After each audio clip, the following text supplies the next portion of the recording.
guys, it's me again, Glydel, and welcome back to my YouTube channel.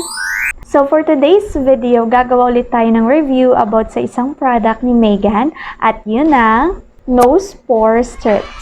Nagkakalaga itong 70 pesos at sabi dito, dermatologically tested, purifying, helps remove blackheads fast. I think meron naman akong mga blackheads kahit papano.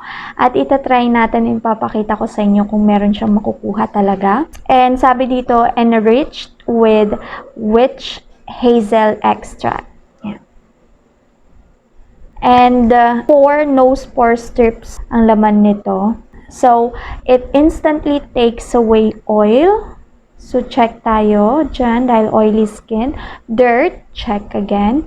And blackheads that clog the pores. It removes the impurities trapped on the pores, leaving you a softer and smoother skin. And dito rin sa likod, so merong direction for use, and then cautions, ingredients, and so on and so forth. Guys, excited akong itry itong strips na to dahil first time ko gumamit nito at diba? Tingnan natin kung anong effect and kung may makukuha pang mga blackheads sa ilong ko. Buksan na natin.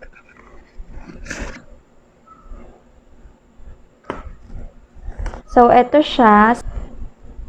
So, 4 ang kanyang laman na nose pore strips at sobrang nipis niya. Kung makikita nyo, manipis lang siya. Parehas lang din yung nandoon. Naka black and white lang siya. So, itry natin to. So, bago pala natin itry, dry na yung nose area ko. So, babasahin ko ulit siya.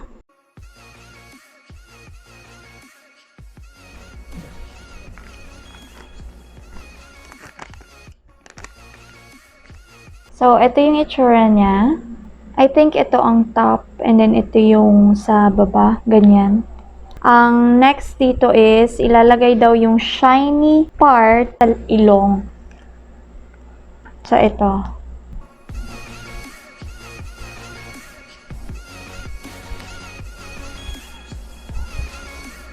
Madikit siya. And next step dito is wait for 10 to 15 minutes until the strip has dried. So, maghintay tayo ng 10 to 15 minutes. Babalikan ko kayo.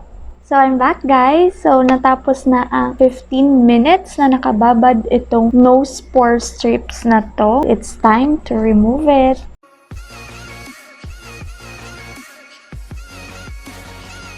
Yung feeling na parang merong mga natatanggal. Guys, in fairness, hindi siya ganun kasakit. So guys, ito na siya. Papakita ko sa inyo. Nakakadiri man siya. So, passing tabi sa mga kumakain dyan or kung ano man. Pero ito yung result niya. Hindi ko alam kung blackheads to or whiteheads. And nyo guys.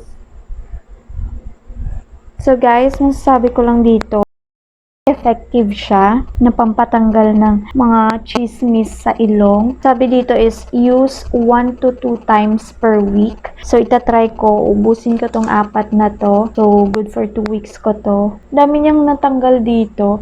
So, para sa akin, ito yung pore strip na mura at hindi masakit at nakakatanggal talaga ng mga chismis sa ilong. Yun lang guys. Sana nag-enjoy kayo dito sa review na to. At comment lang kayo kung ano pa yung mga gusto nyong gawin ko or i-review kong mga products. Yun lang. So, huwag niyong kalimutang mag-subscribe sa YouTube channel ko. Hit thumbs up at click the notification bell below for more updates.